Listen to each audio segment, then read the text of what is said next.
அஸ்ஸலாமு அலைக்கும் வரஹ்மத்துல்லாஹி வபரகாத்துஹு.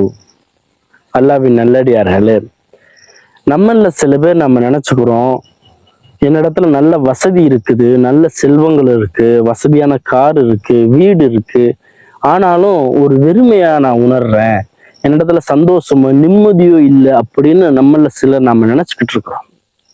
இன்னும் சிலர் நினைக்கிறாங்க, என்னிடத்துல இந்த செல்வங்களும் இல்லை, இந்த நிம்மதியான வாழ்க்கையும் இல்லை, என்னிடத்துல வசதியான கார்களோ எதுவுமே இல்லை, ஆனா இதெல்லாம் கிடைச்சா நான் உலகத்துல ரொம்ப சந்தோஷமான மனிதனாக இருப்பேன், என்ன மாதிரி சந்தோஷம் இந்த உலகத்துல வேற யாருக்கும் கிடைக்காது அப்படின்னு நினைச்சுக்கிட்டு இருக்கோம்.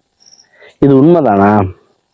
ஏன்னா இன்னைக்கு உலகத்துல நம்ம யதார்த்தமா பார்த்தோம்னு சொன்னாக்க, ஒரு ஏழை ஒரு பணக்காரரை பார்த்து இவருக்கு என்னங்க சிரமம் இருக்க போகுது, நினைச்சத நினைச்ச நேரத்துல வாங்குவாரு, இவரிடத்துல பொருளாதாரத்துடைய அந்த சக்தி இருக்குது, இவரை தான் நினைச்சதையெல்லாம் வாங்குவாரு, வாழ்க்கையில சந்தோஷமா இருக்கிறாரு அப்படின்னு நினைச்சு கொண்டு இருக்கிறாங்க. இதே ஒரு பணக்காரர் ஏழையை பார்த்து நினைக்கிறாரு, இவங்களுக்கு என்ன கடன் இருக்க போகுது, இவங்களுக்கு இஎம்ஐ கிடையாது, இவங்க சம்பாதிக்கிறத இவங்க சாப்பிட்றாங்க, இவங்க வாழ்க்கையில சந்தோஷமா இருக்கிறாங்கன்னு சொல்லி பணக்காரன் நினைச்சு கொள்றாங்க. இப்படி ஒருத்தர் இன்னொருத்தர் மாத்தி மாத்தி அவங்க சந்தோஷமா இருக்கிறாங்க, நான் தான் சந்தோஷம் இல்லாம இருக்கிறேன் அப்படின்னு ஒருத்தருக்கு ஒருத்தர் மாத்தி நம்ம நினைச்சு கொண்டே இருக்கமே தவிர, இந்த உண்மையிலேயே யார் தான் சந்தோஷமா இருக்கிறா அப்படின்னு சொல்லி யாருக்குமே தெரியுறது இல்லை. உண்மையாலுமே இந்த பொருள்களும் இந்த சொத்துக்களும் செல்வங்களும் ஒரு மனுஷனுக்கு சந்தோஷத்தை கொடுக்குமா அப்படின்னு பார்த்தோம்னா நிச்சயமா கிடையாது. ஏன்னா இந்த பொருட்கள் எல்லாம் ஒரு வசதியை தான் நமக்கு ஏற்படுத்தி கொடுக்கும், ஒரு கம்ஃபர்டபுள் கொடுக்கும். ஒரு நல்ல ஒரு வீடு இல்லை ஒரு நல்ல வசதியான காரு நமக்கு ஒரு கம்ஃபர்டபுளை கொடுக்கும், ஒரு வசதியை கொடுக்கும். ஆனா அதுக்குள்ள போய் உட்காரும் போது நமக்கு நிம்மதி வருதா? அதுல பயணிக்கும் போது இல்ல அங்க நம்ம அந்த வீடுகள்ல நம்ம உறங்கும் போது நமக்கு ஒரு நிம்மதி வருதா அப்படிங்கிறது கிடையாது. அதை நம்ம உறுதியா சொல்ல முடியாது. ஏன்னா இன்னைக்கு நமக்கு எந்த வீடா இருந்தாலும் சரி, எந்த வாகனமாக இருந்தாலும் சரி, அதை நம்ம பயன்படுத்தும் போது நம்முடைய உள்ளத்துல நிம்மதியை கொடுக்கறது அது அல்லாஹ்வாகத்தான் இருக்கும், அந்த பொருட்கள் கொடுக்க முடியாது. ஏன்னா இன்னைக்கு குடிசை வீடுகள்ல படுத்து நிம்மதியா தூங்கக்கூடிய மனிதர்களையும் நம்ம பார்க்கிறோம், ஏசி வீடுகள்ல படுத்துட்டு தூக்கமே இல்லாம பிறண்டு பிறண்டு படுக்கக்கூடிய மனிதர்களையும் நம்ம பார்க்கிறோம். அப்ப இந்த உலகத்துல பொருட்கள் ஒரு மனிதனுக்கு நிம்மதியை கொடுக்கவே கொடுக்காது, மாறா அந்த நிம்மதியை கொடுக்கறது அல்லாஹ் ரப்புல் ஆலமீன் தான்.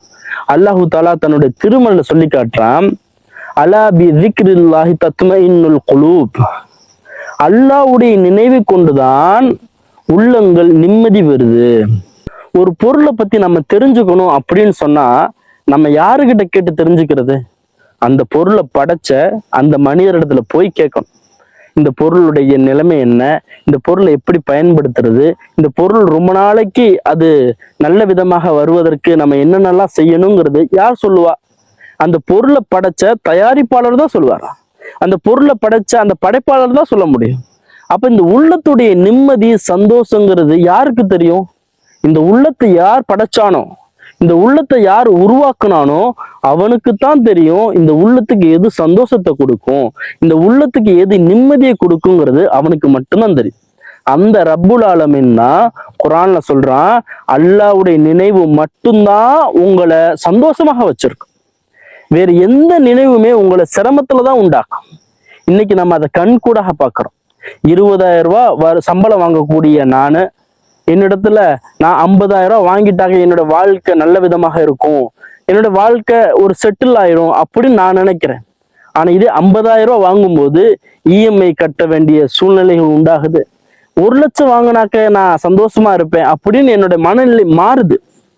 1,00,000 வாங்கும்போது அந்த கால சூழலுக்கு ஏற்ற மாதிரி அங்க இருக்கக்கூடிய கடன்கள், அந்த வேலைக்கான ப்ரெஷர், இதெல்லாம் சேர்ந்து 1,00,000 பத்தல, நான் 2,00,000 வாங்கினா நான் சந்தோஷமா இருப்பேன்னு சொல்லி மனிதன் தன்னுடைய சந்தோஷத்தை பொருளின் மீது வைக்கிறதுனால அது மாறிக்கிட்டே இருக்குது.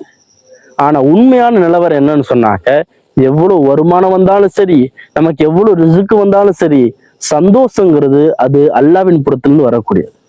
அது பொருளாதாரம் அதிகமாக இருந்தாதான் இருக்கும், பொருளாதாரம் இல்லைனாக்க சந்தோஷம் இருக்காது அப்படிங்கிறது இந்த உலகத்துல இல்லாத ஒரு விஷயம். ஆனா இதை நம்ம தவறாக புரிஞ்சு கொண்டு இன்னைக்கு பொருளாதாரத்துக்கு பின்னாடி ஓடி ஓடி ஓடி நம்முடைய சந்தோஷத்தை நம்மளே கெடுத்துக்கிறோம், நம்முடைய நிம்மதியை நம்மளே கெடுத்துக்கிறோம். ஆனா உண்மையான நிம்மதியை நம்ம தேடணும், உண்மையான சந்தோஷத்தை தேடணும்னா அது நிச்சயமா அல்லாஹ்வை நினைவு கூர்றதுல இருக்குது. அல்லாஹ்வை நினைக்கும் பொழுதுதான் நம்முடைய உள்ளத்துல ஒரு நிம்மதி உண்டாகுது. அல்லாஹு தாலா திருமலை சொல்லி காட்டுறான், யாரு அல்லாஹ்வுடைய நினைவை விட்டு நீங்கி விடுகிறார்களோ அவங்களுடைய வாழ்க்கை நெருக்கடியானதாக மாறிடும். அன்பிற்குரித்தானவர்களே, அப்ப நம்முடைய வாழ்க்கை இன்னைக்கு நெருக்கடியா இருக்குன்னாக்க அதற்கு ஒரு காரணம் நம்ம அல்லாஹ்வை நினைக்காம இருக்கிறோம். இல்ல அல்லாஹ்வை சரியான முறையில நினைக்காம அவன் எப்படி நம்மளை நினைக்கணும் அப்படின்னு அவன் பிரியப்படுறானோ அந்த மாதிரி இல்லாம நம்ம ஏதோ கடமைக்கு அல்லாஹ்வை நினைக்கக்கூடிய மக்களாக, கடமைக்கு தொழுகக்கூடிய மக்களாக நம்ம இருந்தோம்னாக்க நிச்சயமாக இது நமக்கு பலன் தராது.